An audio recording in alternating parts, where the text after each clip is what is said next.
Bab 1093, Berikan Muka Pada Keluarga Yang. Han kedua. Saat fajar, Sanderye menyadari puncak pencerahan. Ada kelas hari ini. Yelena yang memasuki gunung belakang sambil membawa keranjang bambu. Saat Sanderye datang ke puncak pencerahan, banyak orang berkumpul di sini. Ketika Gunno Tuoba melihatnya, ekspresinya tiba-tiba berubah dan dia segera bersembunyi. Saudara Ye. Saat ini, sebuah suara tiba-tiba datang dari samping Sanderye. Sanderye berbalik dan melihat seorang kultivator pedang muda berjalan ke arahnya. Sanderye tersenyum dan berkata, "Saudara Lu." Sunor Lu tersenyum dan berkata, "Saudara Ye, apakah kamu tertarik dengan kompetisi 10.000 negara?" Sanderye berkata, "Tentu saja aku tertarik." Sunor Lu tersenyum dan berkata, "Saudara Ye, kamu juga akan berpartisipasi dalam kompetisi gerbang dalam waktu 1 bulan." Sanderye sedikit bingung, kompetisi gerbang dalam. Sunor Lu sedikit terkejut, "Saudara Ye, kamu tidak tahu?" Sanderye menggelengkan kepalanya, "Aku tidak tahu, mohon saudara Lu untuk menjelaskannya." Sunor Lu mengangguk, lalu berkata, "Setiap negara hanya dapat mengirimkan 5 orang untuk berpartisipasi dalam kompetisi 10.000 negara. Sekte pedang memiliki 2 kuota, akademi memiliki 2, dan kuota yang tersisa adalah Kirana Ye. Kirana Ye dari keluarga Ye sudah diputuskan. Dia belum pernah mengikuti ujian masuk akademi demi kompetisi 10.000 negara ini, jadi dia tidak perlu mengikuti kompetisi tersebut. Tentu saja dia juga tidak perlu ikut, toh dia menjadi orang nomor 1 di kalangan generasi muda negara Qi sekarang." Sanderye berkata, "Jadi, kalau kita ingin berpartisipasi, kita harus lulus kompetisi gerbang dalam." Sunor Lu mengangguk, "Ya." Sanderye berkata, "Lebih dari 70 orang bersaing untuk 2 kuota.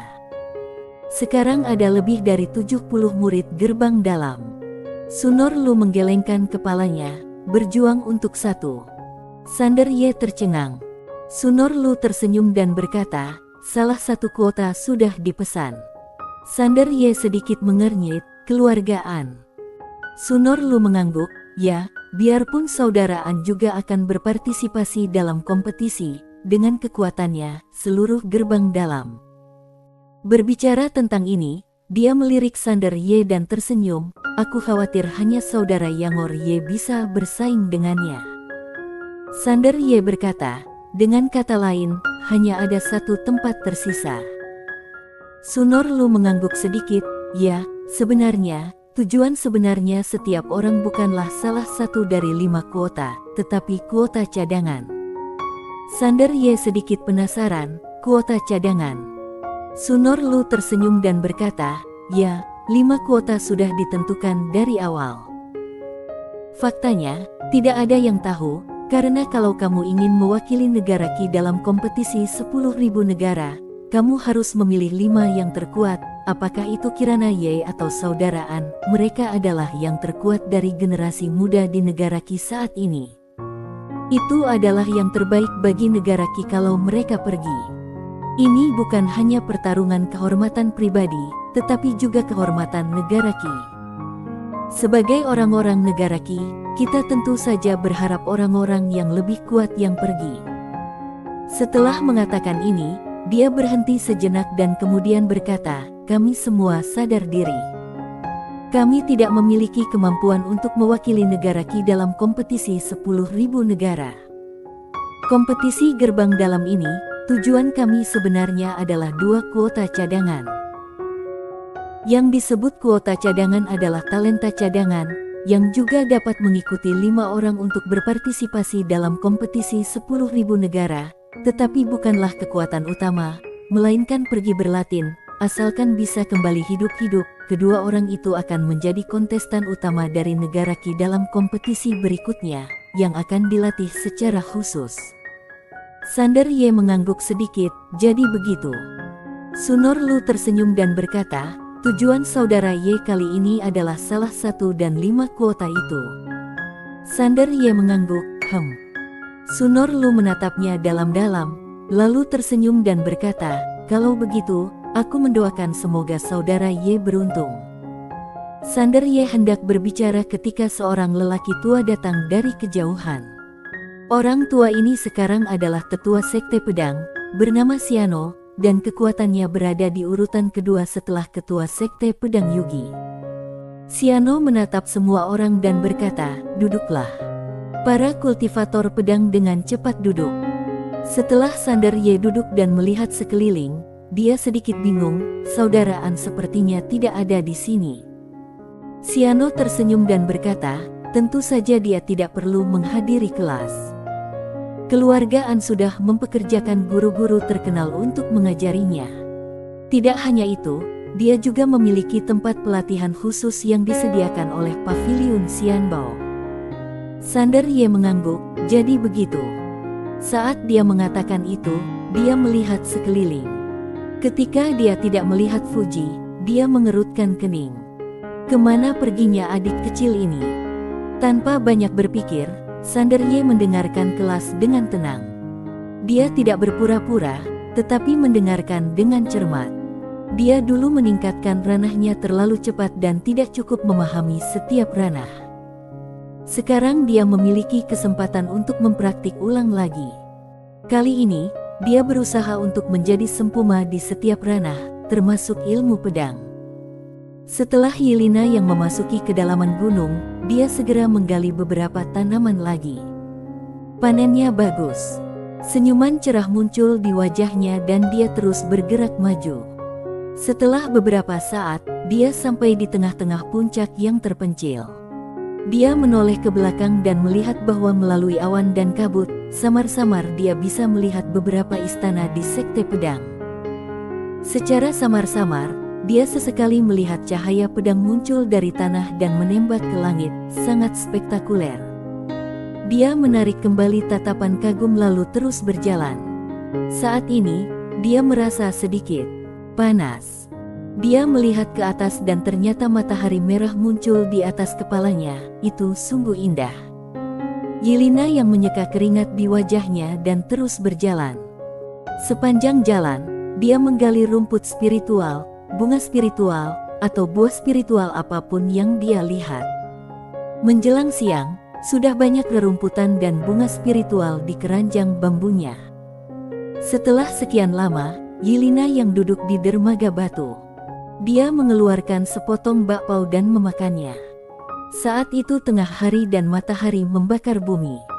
Keringat mengalir di wajahnya, tetapi wajahnya dipenuhi dengan kegembiraan dan senyum cerah. Panen hari ini tidaklah sedikit. Pada saat ini, Yelena yang tiba-tiba berbalik dan melihat seorang pemuda di lereng gunung di sebelah kanan berlari menuju puncak gunung sambil membawa sebuah batu besar. Dia melihat dengan cermat, dan ketika dia melihat pemuda itu dengan jelas, dia tercengang karena pemuda itu adalah Fuji. Praktik.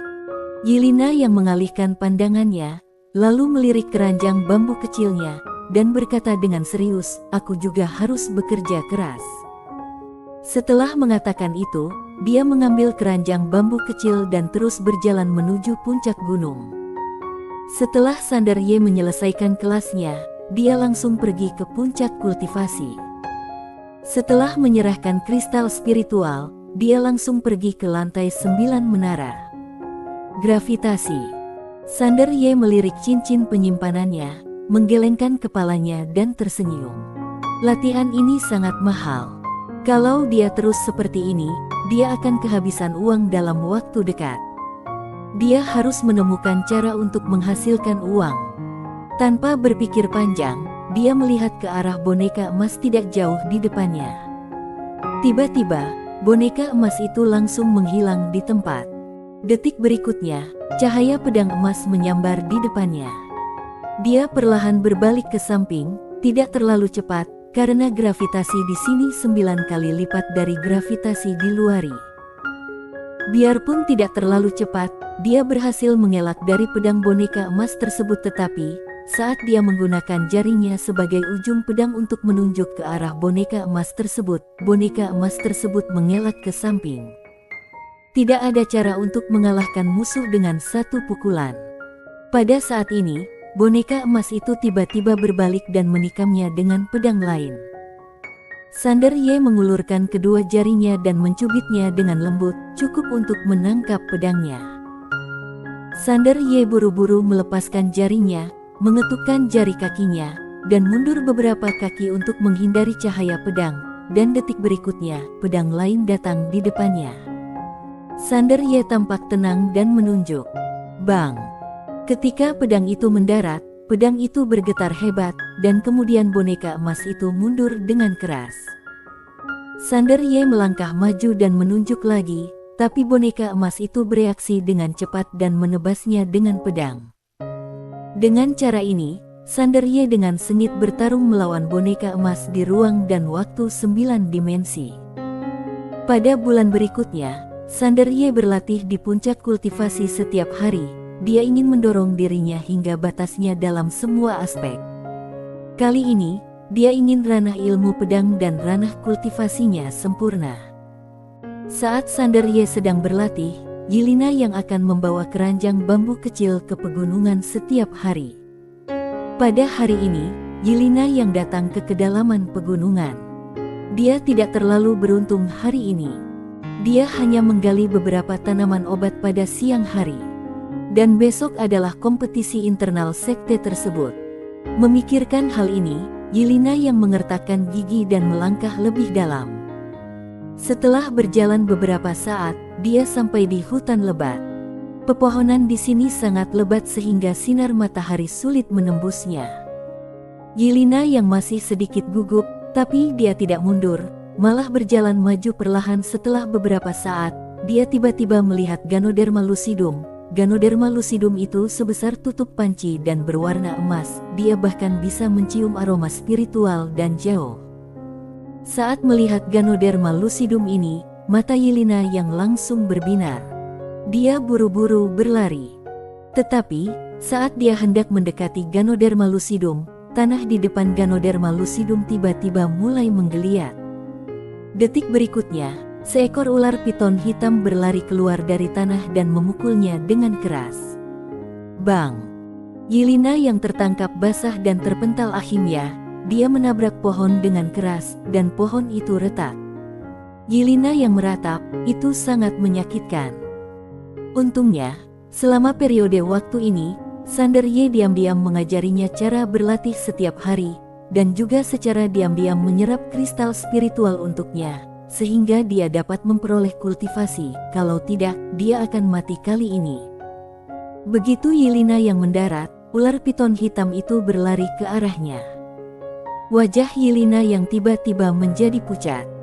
Pada saat kritis, dia secara naluriah mengangkat cangkul dengan kedua tangannya dan membantingnya ke depannya. Ada cahaya spiritual samar menyinan cangkulnya. Latihan yang diajarkan Sander Ye untuknya secara alami bukanlah latihan biasa. Bang! Saat cangkulnya jatuh, ular piton hitam itu langsung terhempas beberapa meter jauhnya. Saat ular piton hitam itu berhenti, dahinya terbelah dan darah mengalir keluar. Dia menatap Yelena dengan waspada tetapi tidak menjauh. Setelah Yelena yang melukai ular piton hitam itu dengan cangkul, dia juga tercengang.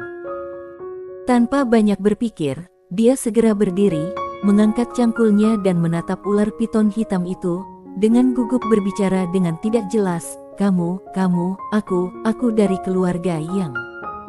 Kalau kamu menggangguku, aku akan memanggil semua orang keluarga yang datang untuk mengalahkanmu. Piton Hitaran. Melihat ular piton hitam itu tidak berniat mundur, tenggorokan Yelena yang berguling dan dia memutuskan untuk bersikap lembut. Kamu berikan muka pada keluarga yang akan membalas budi kamu di masa depan. Oke. Piton hitam. Setelah kebuntuan beberapa saat, ular piton hitam itu tiba-tiba berkata, aku akan memberikan muka pada keluarga yang seperti yang dijanjikan, keluarga yang berhutang budi kepada aku. Setelah mengatakan itu, dia berbalik dan lari. Dia sebenarnya takut pada gadis kecil ini bagaimanapun, Ini adalah wilayah sekte pedang. Siapa yang tahu kalau ada orang kuat yang tiada taranya di belakang gadis kecil ini. Dia akhirnya berkembang hingga titik ini, dan sekarang dia memiliki kecerdasan spiritual. Dia tidak ingin menimbulkan masalah yang serius. Adapun kalimat itu sebenarnya hanya untuk mencari cara untuk mundur. Biarpun yang satu tidak disengaja dan yang lainnya tidak bermaksud, bagaimanapun juga, sebab dan akibat sudah terbentuk. Yelena yang tercengang, ular ini benar-benar bisa bicara. Dia takut ular itu akan kembali, jadi tanpa banyak berpikir, dia segera berlari ke tanaman Ganoderma lucidum dan dengan hati-hati menggalinya dan memasukkannya ke keranjang bambu dan hendak membawanya di punggungnya. Tapi tiba-tiba dia mendesis. Ternyata saat punggungnya membentur pohon, luka panjang sudah terpotong, dan darah mengalir perlahan. Yelena yang tidak terlalu peduli. Dia mengambil keranjang bambu, berbalik dan lari. Akhirnya, ketika hari mulai gelap, dia lari keluar gunung dan datang ke aula misi. Dia menaruh beberapa tumbuhan dan Ganoderma lucidum emas lalu digelarkan di meja sambil menyeringai, "Kak, berapa harganya?" Di belakang meja kasir, ketika wanita lembut itu melihat Ganoderma lucidum emas, jantungnya berdetak kencang, tetapi ekspresinya tetap tidak berubah, dan alisnya bahkan berkerut. Saat Yelena yang melihat ini, dia langsung menjadi gugup. "Kakak, ini..." Wanita cantik itu melirik Yelena yang, lalu berkata, "Ini tidak bernilai banyak, tapi karena kamu sering datang ke sini, bagaimana kalau ini, aku akan memberimu 3 kristal spiritual." 3 kristal spiritual. Yelena yang ragu-ragu sejenak, lalu berkata, "Kakak, bisakah kamu memberiku 1 lagi?" Wanita lembut itu menggelengkan kepalanya, "Tidak, ini hanya bernilai 3 kristal spiritual." Yelena yang menggigit bibirnya dan berkata, "Oke." Wanita halus itu buru-buru mengeluarkan 3 kristal spiritual dan menyerahkannya kepada Yelena yang. Setelah Yelena yang menyimpan kristal spiritual itu, "Terima kasih, Kak." Setelah mengatakan itu, dia berbalik dan lari. Setelah Yelena yang pergi, mata wanita lembut itu tiba-tiba menunjukkan api. Dia dengan lembut membelai enas Ganoderma lucidum dan berkata dengan penuh semangat, "Ternyata ini adalah Ganoderma lucidum emas yang legendaris. Ini bernilai setidaknya 300 kristal spiritual." Bodoh sekali. Pada saat ini, seorang lelaki tua tiba-tiba muncul di depan wanita yang lembut itu. Wanita yang cantik itu tertegun dan berkata, "Pengurus Wu." Pengurus Wu menggelengkan kepalanya, "Kamu serakah. Kalau kamu memberinya 1 kristal spiritual lagi, aku akan memberimu hukuman yang lebih ringan, tetapi kamu terlalu kejam." Wajah wanita cantik itu berubah drastis, dan dia buru-buru berkata, "Pengurus Wu, aku dari keluarga Qin, aku." Pengurus Wu masih mendaratkan telapak tangan, dan wanita cantik itu jatuh ke tanah. Dia belum mati, tetapi dantian dia lumpuh, dan dia akan menjadi orang cacat mulai sekarang. Pengurus Wu berkata, "Suruh keluarga Qin datang membawanya kembali." Setelah mengatakan itu, dia berbalik dan pergi. Setelah Yelena yang meninggalkan aula misi, dia bergegas kembali ke halaman rumahnya tanpa berhenti. Dia merangkak ke bawah tempat tidurnya dan meraba-raba sebentar. Segera, dia mengeluarkan tas. Di dalam tas, ada kristal spiritual. Dia mengeluarkannya dan menghitungnya satu persatu. Pada akhirnya, hanya ada 129. Dia menghitung lagi. Masih 129. Yelena yang mengertakkan gigi, mengambil tasnya dan meninggalkan ruangan. Melihat hari mulai gelap, dia mengambil tas itu dan berlari keluar. Setelah beberapa saat, dia tiba di paviliun Lingbao. Setelah dia berlan ke paviliun Lingbao dengan tasnya, dia menunjuk langsung ke pedang yang tergantung di dinding. "Aku ingin yang ini." Pedang yang diacungkan oleh Yelena yang memiliki panjang 3 kaki dan lebar 2 jari. Badan pedang terbuat dari besi hitam, tanpa pola apapun dan bersih. Di paviliun Lingbao, lelaki tua di belakang meja kasir melirik ke arah pedang. dan kemudian berkata, pedang tanpa nama tingkat spiritual, 130 kristal spiritual. Yelena yang meletakkan tas itu di atas meja dan mengertakkan gigi, aku hanya punya 129 koin, oke. Orang tua itu menggelengkan kepalanya, harganya sudah pasti. Yelena yang memohon, kurangi satu saja, bolehkah? Orang tua itu masih menggelengkan kepalanya. Yelena yang menggenggam tangarinya erat-erat, seolah dia ragu-ragu. Setelah beberapa saat, dia menarik napas dalam-dalam, lalu mengeluarkan kalung yang tergantung di lehernya. Di counter, bisakah aku menukar ini dengan kristal spiritual? Bahkan ketika dia hampir mati kelaparan, dia tidak pernah mengeluarkan kalung ini. Karena hanya ini yang ditinggalkan orang tuanya.